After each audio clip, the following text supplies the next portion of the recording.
मित्रों नमस्कार, मैं मुकेश उदैनिया आप सभी का सीधे बोल में स्वागत करता हूं और सीधी बात लेकर आपके सामने। मित्रों, देश के अंदर ट्रेन हादसे ऐसे हो रहे हैं जैसे मान लो रोडों पर ट्रक टकरा रहे हैं और लोगों में अब घबराहट होने लगी है। 6 हफ्तों में 3 ट्रेन हादसे, 17 लोगों ने गंवाई जान, 100 से ज्यादा हुए घायल। यह है हमारे देश का दुर्भाग्य। रेलवे को इस साल 2.52 लाख करोड़ रुपए का आवंटन हुआ। नई नई टेक्नोलॉजी आ रही है, लेकिन धड़ाधड़ एक्सीडेंट हो रहे हैं। और उन लोगों से पूछो जो निकलते हैं यात्रा के लिए और बाद में उनका घर में सब आता है वापस। दुर्भाग्य है कि इतनी हाई टेक्नोलॉजी के बाद में भी हमारी रेलवे की व्यवस्थाएं सुधर नहीं रही हैं। रेलवे मंत्रालय ने डेटा के अनुसार ट्रेन दुर्घटनाओं में गिरावट आई है। 2000 से 2001 तक 4 से 73 ट्रेन घटनाएं हुई। इसके बाद 2014-15 में यह संख्या घटकर 1 से 35 हो गई और 2022 में यह घटकर 48 हो गई। पिछले साल ओडिशा रेल हादसे के बाद से सुरक्षा को लेकर चिंता जस की तस बनी हुई है। इस हादसे में करीब 2 से 90 लोगों की मौत हुई, जिससे पूरा देश हिल गया। हालांकि ओडिशा रेल हादसे के बाद भी कई रेल दुर्घटनाएं देखने को मिली हैं। मंगलवार को झारखंड के बाराबंबो में हावड़ा मुंबई मेल की 18 बोगियां पटरी से उतर गई। इस हादसे में 2 लोगों की मौत हो गई, जबकि 20 से ज्यादा लोग घायल हुए। इस हादसे को लेकर पिछले 6 सप्ताहों में कई ट्रेनें पटरी पर उतर गई और 3 यात्री ट्रेन दुर्घटनाएं हुई, जिसमें 17 लोगों की मौत हो गई। 3 मुख्य ट्रेन हादसों पर गौर किया जाए तो यह सारी दुर्घटनाएं इस साल जून से जुलाई के बीच घटी हैं, जिसमें इतनी मौतें हुई हैं जिसका विवरण मैं ऊपर दे चुका हूं। पिछले महीने 17 जून को कंचनजंगा एक्सप्रेस पटरी से उतर गई थी, जिसमें 11 लोगों की मौत हुई थी। 60 से अधिक लोग घायल हुए थे। अधिकारियों के अनुसार न्यू जलपाईगुड़ी के पास टक्कर इसलिए हुई क्योंकि एक मालगाड़ी सिग्नल को अनदेखा करते हुए कंचनजंगा एक्सप्रेस से टकरा गई।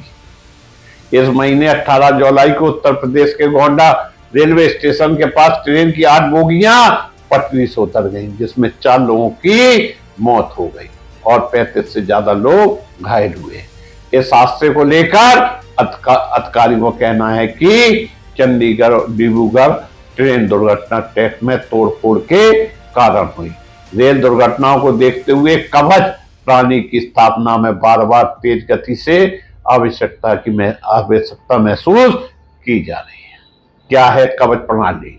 यह एक खास तरह का ऑटोमेटिक प्रोडक्शन सिस्टम है।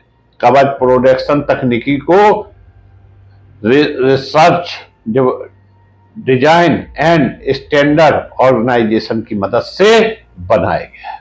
गौरतलब बात है कि इस तकनीक पर भारत रेल ने साल 2012 में ही काम करना शुरू किया था।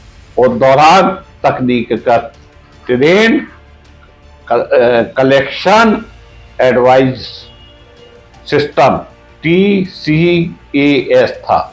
इस तकनीक का पहला ट्रायल साल 2016 में किया गया था। जब भी कोई बड़ा हादसा होता है तो लोग अक्सर पूछते हैं कि क्या रेल मंत्री ने इसकी नैतिक जिम्मेदारी ली या नहीं, क्या रेल मंत्री इस्तीफा देंगे या नहीं। कंचनजंगा रेल दुर्घटना के बाद अब तक जो जानकारी सामने आई है उसके अनुसार रेल मंत्री की ओर से इस्तीफे को लेकर कोई खबर नहीं आई है। हालांकि इससे पहले ऐसे कई उदाहरण हैं जब रेल मंत्री ने नैतिकता के आधार पर इस्तीफा दिया था। आइए रिकॉर्ड पर नजर डालते हैं जब रेल मंत्री ने ट्रेन दुर्घटना के बाद इस्तीफा दिया था। लाल बहादुर शास्त्री 1956 में तत्कालीन रेल मंत्री लाल बहादुर शास्त्री ने तमिलनाडु में अरियल रेल घटना की नैतिक जिम्मेदारी लेते हुए इस्तीफा दिया था। नवंबर 1956 में लगभग 142 लोगों की जान गई थी। नीतीश कुमार, बिहार के मुख्यमंत्री नीतीश कुमार अटल बिहारी वाजपेयी की नेतृत्व वाली सरकार में 2 कार्यकालों तक रेल मंत्री रहे। रेल मंत्रालय के आंकड़ों के अनुसार उनके कार्यकाल में 10 से 1000 से ज्यादा दुर्घटनाएं दर्ज की गई और टक्कर और पटरी से उतरना, जिसके कारण 15 से 27 लोगों की मौत हुई। नीतीश कुमार 2 अगस्त 1999 को गैसल ट्रेन दुर्घटना के बाद पद छोड़ दिया था। उस समय पश्चिम बंगाल के सिंदूर स्टेशन पर लगभग 25 से लोगों को ले जा रही तो ट्रेन आपस में टकरा गई थी। इस हादसे में कम से कम 2 से 85 लोगों की जान चली गई थी। ममता बनर्जी, पश्चिम बंगाल की मुख्यमंत्री ममता बनर्जी, जो अब कंचनजंगा ट्रेन दुर्घटना के लिए केंद्र पर निशाना साध रही हैं, उनका रेल मंत्री के रूप में भी कोई साफ सुथरा रिकॉर्ड नहीं है। मंत्रालय के आंकड़ों के अनुसार उन्होंने वाजपेयी और मनमोहन सिंह के कार्यकाल में काम किया है और उनके कार्यकाल के दौरान देश में 839 रेल दुर्घटनाएं हुई, जिसमें 14 से 51 लोगों की मृत्यु हुई है। 2000 में 2 रेल दुर्घटनाओं के बाद ममता बनर्जी ने पद से इस्तीफा दिया था, लेकिन वाजपेयी ने उनका इस्तीफा अस्वीकार कर दिया था। लालू यादव, मनमोहन सिंह के नेतृत्व वाली सरकार में लालू यादव मई 2004 से मई 2009 तक रेल मंत्री थे। उनके कार्यकाल में दौरान 6 से 1 दुर्घटनाएं दर्ज की गई, 5 से 50 रेलगाड़ियां पटरी से उतर गई और 51 टक्कर हुई। इन दुर्घटनाओं में मरने वालों की संख्या 11 से 59 थी। सुरेश प्रभु 2017 में सौंपा था इस्तीफा। अगस्त 2017 में सुरेश प्रभु ने 4 दिनों में 2 दुर्घटनाओं की नैतिक जिम्मेदारी लेते हुए प्रधानमंत्री नरेंद्र मोदी को अपना इस्तीफा सौंप दिया था। औरैया के पास कैफियत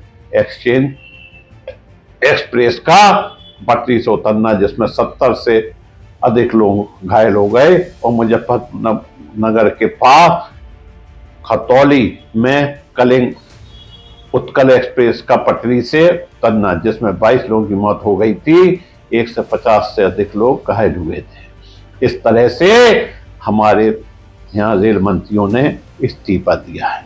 मित्रों, आज देश में एक से एक टेक्नोलॉजी आ गई है और कई गाड़ियां हाई स्पीड से चलने की तैयारी हो रही हैं, जिसमें गतिमान, वंदे मातरम और तुरंतो दुरंतो तमाम इस तरह के नाम हो गए, जिसमें तुरंत बैठने के लिए व्यक्ति तैयार हो जाता है। लेकिन जो व्यवस्थाएं होना चाहिए, उन व्यवस्थाओं में कहीं ना कोई कमी है, जिसकी वजह से धड़ाधड़ एक्सीडेंट हो रहे हैं। और पहले कम टेक्नोलॉजी थी, आज टेक्नोलॉजी भी अच्छी होने के बाद इस पर विराम नहीं लग रहा, जिसका कहीं ना कहीं एक कारण और भी है कि हमारे यहाँ जो भी कर्मचारी रेलवे या अन्य विभागों में रखे जा रहे हैं, उनमें से अधिकांशों की संख्या ठेकी प्रथा पर है या संविदा पर रखे जा रहे हैं। अगर रेलवे पर ध्यान न दिया गया तो आने वाले समय में लोगों का रेल मंत्रालय से भी विश्वास उठने लगेगा और वो रेल में यात्रा करने से घबराने लगेगा। मैं मुकेश सुदैनिया पुनः आपको नमस्कार करके अपनी बात समाप्त करता हूं।